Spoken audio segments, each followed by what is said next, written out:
amables, soy el pastor Brian Chalai y es una alegría que seas parte de esta comunidad. Hoy nos encontraremos con Dios en Josué capítulos 23 y 24 para seguir creciendo en nuestra relación con Él. Recuerda estudiar estos capítulos antes de escuchar el episodio. Este no busca reemplazar tu estudio personal, sino motivarte y enriquecer. Con eso dicho, ahora sí, conversemos. ¿Qué verdad aprendemos sobre cómo es Dios y su dirección para nuestra vida? Padre, gracias por la oportunidad de juntos apoyarnos en este crecimiento, de juntos abrir tu palabra, de poder pasar este tiempo contigo. Señor, que hoy puedas examinar nuestro corazón y podamos destronar los ídolos que allí están y poder decir: yo y mi casa serviremos a Jehová. Danos sabiduría para comprender el tema de hoy. En el nombre de Jesús oramos. Amén. Imaginemos un hombre que ha estado tosiendo continuamente. Esa tos lo mantiene levantado a la mitad de la noche e interrumpe cualquier conversación que dure más de un minuto o dos. La tos es tan constante que él obviamente va ¿a dónde? Al doctor. El doctor le realiza exámenes, cáncer de pulmón. Ahora, imaginemos que el doctor es consciente de lo difícil de manejar que resultará esa noticia. Así que no le habla a su paciente acerca del cáncer. En lugar de eso, le receta una medicina que calma la tos fuerte y le dice que se sentirá mejor pronto. El hombre queda encantado con el diagnóstico y con toda seguridad duerme mucho mejor esa noche.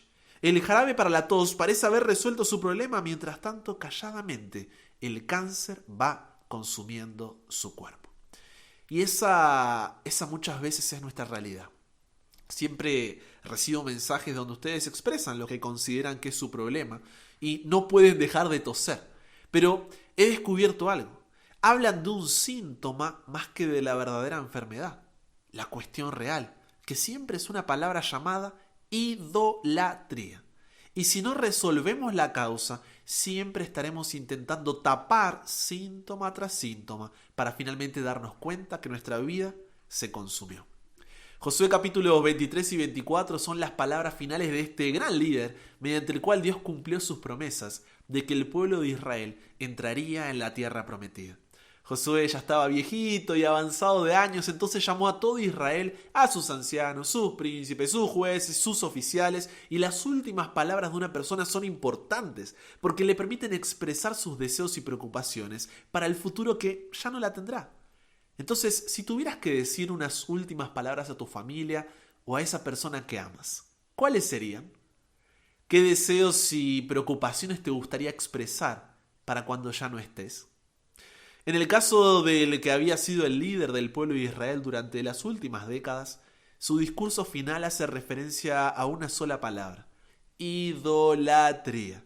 El mayor deseo y preocupación de Josué era que el pueblo fuera fiel al pacto realizado con Dios y no cayera en idolatría. Pero Brian, ¿qué significa idolatría? Mira, la idolatría es cuando un Dios falso ocupa el lugar que le corresponde al único Dios verdadero. Y un Dios falso es algo por lo que nos sacrificamos y algo tras lo cual vamos viviendo y sirviendo. La idolatría no es apenas uno de muchos pecados.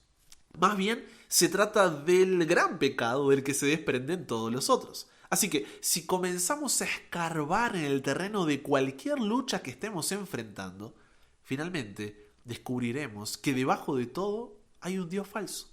Mientras ese Dios no sea destronado y Dios, el Señor, ocupe su justo lugar, no alcanzaremos la victoria. La idolatría no es una cuestión, es la cuestión. Todos los caminos conducen al concepto ignorado y polvoriento de los dioses falsos. Si consideramos solo las capas externas y brillantes de nuestra vida, tal vez nunca lleguemos a verlo. Pero escarbemos un poco, bajo la superficie, y comenzaremos a ver que eso siempre ha estado allí, debajo de una capa de pintura.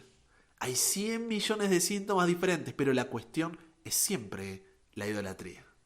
Es por eso que delante del pueblo, su líder les dice en Josué capítulo 23, versículos 6 al 8: esforzaos pues mucho en guardar y hacer todo lo que está escrito en el libro de la ley de Moisés, sin apartaros de ello ni a diestra ni a siniestra, para que no os mezcléis con estas naciones que han quedado con vosotros, ni hagáis mención ni juréis por el nombre de sus dioses, ni los sirváis ni os inclinéis a ellos. Mas a Jehová vuestro Dios seguiréis, como habéis hecho hasta hoy. Y luego de recordarles el éxodo de Egipto, la travesía por el desierto y la conquista de Canaán, en Josué capítulo 24, versículos 14 y 15 dice: Ahora pues, temed a Jehová y servidle con integridad y en verdad. Y quitad de entre vosotros los dioses a los cuales sirvieron vuestros padres al otro lado del río y en Egipto, y servid a Jehová. Y si mal os parece servir a Jehová, escogeos hoy a quién sirváis, si a los dioses a quienes sirvieron vuestros padres cuando estuvieron al otro lado del río, o a los dioses de los amorreos en cuya tierra habitáis. Pero yo y mi casa, ¿qué? Serviremos a Jehová. Los egipcios tenían dioses locales para cada distrito. Egipto y las demás naciones que se encontraban en el desierto y Canaán eran, en lo referido a los dioses, como una heladería. Uno podía elegir y tomar los sabores que desear. Pero el paradigma bíblico es diferente. Cuando escuchamos a Dios decir: no tendrás dioses ajenos delante de mí, lo pensamos en términos de una jerarquía, o sea, que Dios siempre esté en el primer lugar. Pero no hay lugares. Dios no está interesado en competir contra otros o en ser el primero entre muchos. Dios no formará parte de ninguna jerarquía porque solo Él es Dios. Él no quiso decir delante de mí como si fuera antes que yo. Otra comprensión de la palabra hebrea traducida por delante de mí sería en mi presencia. Dios lo que hace es negarse a ocupar un asiento en la cúspide del organigrama de una organización. Él es la organización. No está interesado en ser el presidente de una junta. Él es la junta. Y la vida no fluye si todos los demás que se hayan sentados alrededor de la mesa en la sala de juntas de nuestro corazón no son despedidos de ese sitio. Él es Dios y no hay otros candidatos para ese puesto. No hay dioses parciales, dioses honorarios, dioses interinos, ni asistentes de los dioses regionales. Dios no nos dice eso porque se siente inseguro, sino porque ese es el camino de la verdad en este universo, que es de su creación. Un solo Dios es su dueño y operador. Un solo Dios lo ha diseñado y un solo Dios sabe cómo funciona. Él es el único Dios que puede ayudarnos, conducirnos, satisfacernos, que puede salvarnos. Tal vez estés pensando: gracias por la lección de historia, pero eso fue hace mucho tiempo. Después de todo, en nuestro tiempo el problema no parece ser que la gente adore a muchos dioses. El tema es que no adoren a ningún dios. Sin embargo, tengo la impresión de que la lista de nuestros dioses es más larga que la de ellos. Solo porque les demos diferentes nombres, eso no cambia lo que son. Puede ser que no tengamos un dios del comercio, un dios de la agricultura, un dios del sexo o un dios de la casa. Pero si camina como un ídolo y hace ruido como un ídolo, uno puede llamarlo tos en lugar de cáncer, pero eso no lo vuelve menos mortal. Uno de los problemas que tenemos para identificar a los dioses es que a sus identidades le falta el clásico atavío religioso, ¿no? Y también el hecho de que son cosas que con frecuencia no están mal. Dios está en contra del placer, del sexo, del dinero, del poder. Esas cosas no son inmorales, sino amorales. Son moralmente neutras hasta que dejan de serlo. Podríamos estar sirviendo a algo que en sí mismo resulte muy encomiable. Podría ser la familia o la carrera, podría ser una causa digna, hasta podríamos estar alimentando a los hambrientos y sanando a los enfermos. Todas esas son cosas buenas. El problema es que en el mismo instante en que algo ocupa el lugar de Dios, en el momento en que se convierte en un fin en sí mismo, más que algo que colocar delante del trono del Señor, se transforma en un ídolo. Cuando alguien o algo reemplaza a Dios, el Señor, en su puesto de gloria en nuestras vidas, entonces esa persona o cosa, por definición, se convierte en nuestro Dios. Así que, para descubrir a algunos dioses, consideremos qué es aquello que perseguimos, que colocamos indebidamente en el punto más alto de nuestros afectos. Estamos reemplazando a Dios por estatuas de nuestra propia invención, por una carrera universitaria, por una casa a la que constantemente le realizamos mejoras, por una promoción que incluye un mejor trabajo, por lograr aceptación dentro de un grupo de amigos, por un equipo que gane el campeonato, por un tiempo de entretenimiento, por un momento de placer, por un cuerpo bien modelado y en forma. Y puede que piense, bueno, pero se podría decir eso sobre cualquier cosa. Uno podría tomar cualquier cuestión, cualquier cosa a la que alguien fuera devoto y transformarla en idolatría. Y sí, exactamente. Cualquier cosa, sin excepción, se puede volver un ídolo una vez que llega a ser un sustituto de Dios en nuestras vidas. Para describir el concepto con mayor claridad, diría que cualquier cosa que se convierta en el propósito o fuerza impulsora de nuestra vida probablemente esté indicando algún tipo de idolatría detrás. El próximo ejercicio puede parecer un poco extraño, pero sigue conmigo. Quiero que repienses la idolatría como un árbol. Quiero que lo imaginemos. Uno de esos enormes robles que parecen más viejos que el tiempo en sí mismo, uno de los que tienen ramas impresionantes que se extienden en todas direcciones y con otras ramas que crecen a partir de las primeras. Y que cuando se produce una erosión a orillas del río o junto a las aguas, deja ver precisamente lo profundas y extensas que son sus raíces. Imaginemos ese árbol de la idolatría con muchas ramas, cada una de ellas con algún objeto adherido a ella.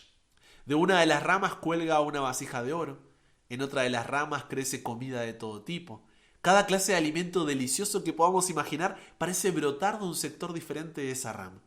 Otra de las ramas se ensancha para formar un extremo chato y redondeado, y al acercarnos podemos ver que en realidad se trata de un espejo que nos devuelve un reflejo idealizando lo que somos. Aún hay otra rama esculpida con maravillosa destreza. Al seguir las líneas notamos que se trata de la silueta de dos figuras humanas entrelazadas en un abrazo sensual. Una rama tiene a modo de fruto distintos juegos de llaves. Un juego con las llaves de un auto y otro con las de una casa. Se trata de un árbol muy peculiar, muy especial, diferente. Tiene muchas otras ramas, cada una de ellas con un objeto curioso adherido. Este es el punto de la cuestión.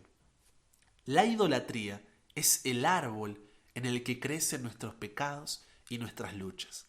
La idolatría siempre es la cuestión. Constituye el tronco del árbol y todos los otros problemas son apenas las ramas. Ante esto, cada día debemos tomar la decisión de Josué. Yo y mi casa serviremos a Jehová. Si no, cuando menos nos demos cuenta, estaremos sumergidos en la idolatría, sea cual sea la forma en que ésta tenga en tu vida. Por eso Proverbios capítulo 4 versículo 23 dice: por sobre todas las cosas, cuida tu corazón, porque de él mana la vida. Tu corazón define y determina quién eres, cómo piensas, lo que haces, debido a que todo fluye a partir de allí. Tu corazón constituye el frente de batalla para los dioses que están en guerra. ¿Qué queremos decir cuando hablamos de corazón? Científicamente sabemos que es el órgano que bombea la sangre y hace que el cuerpo funcione, pero no piensa y no siente. Pero en la cultura hebrea el corazón se lo veía de una manera diferente. Constituía una metáfora para señalar el centro o la médula de la personalidad. Se lo consideraba el núcleo espiritual y la vida fluía a partir de su orientación. Entonces, los antiguos sabían que, al tocar suavemente la muñeca, se podía percibir un latido breve al que nosotros llamamos pulso. El mismo pulso podía detectarse en el cuello y en otras partes. Pero al colocar la mano sobre el corazón, que constituye el centro de la persona, el latido se volvía más fuerte. Parecía lógico entonces que todo fluyera desde el corazón. Para los hebreos no solo la sangre, sino también la personalidad, las motivaciones, las emociones y la voluntad. En nuestros días nosotros tendemos a separar cuidadosamente las cosas que nos constituyen como seres humanos. Y aquí tenemos la mente y allá el cuerpo, lo intelectual y lo físico, pero sabemos más que eso. La ciencia nos ha ayudado a ver que todo está interconectado. Nuestra condición física afecta la manera en que pensamos y sentimos, y nuestro estado anímico afecta la salud física. Hemos llegado a entender la personalidad más holísticamente durante el último siglo. Entonces los hebreos tuvieron esa comprensión todo el tiempo.